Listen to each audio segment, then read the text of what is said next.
देखो एक बड़ा संकेत है यहाँ पर, आप भी इस बात को बड़ा ध्यान से समझिए कि हमारे जीवन में पाप की शुरुआत कहाँ से होती है, ऐसा बताया गया। क्योंकि आपको हमको पता लगना चाहिए कहाँ से हमारे अंदर पाप प्रवेश करता है।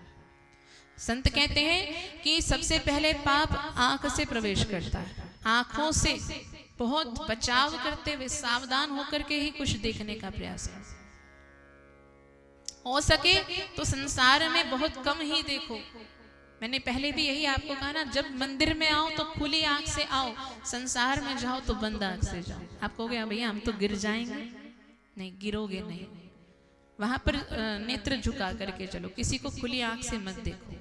भगवान के मंदिर में आओ तो उनको खुली आंख से देखो, आंख पूरी खुली रहनी चाहिए आपकी, क्योंकि वहां पर तो उनको हमने हृदय में बसाना है। संसार में किसी को खुली आंखों से मत देखो, उसमें नेत्र झुके रहे आपके, क्योंकि वहां खुली आंखों से देखोगे तो वो संसार आपके हृदय में बसेगा।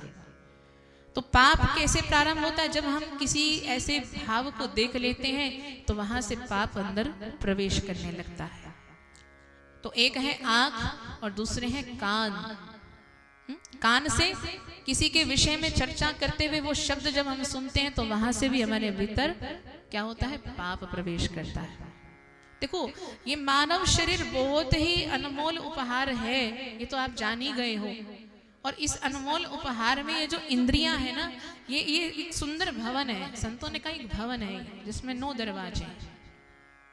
10वां द्वार जो ज्ञान का द्वार होता है वो सतगुरु देव की कृपा से वही खोलते हैं, है ना। कृपा कर दो सतगुरु जी चक्षु ज्ञान देखो, वो सतगुरु देव खोलते हैं हमारे भीतर के ज्ञान के चक्षु।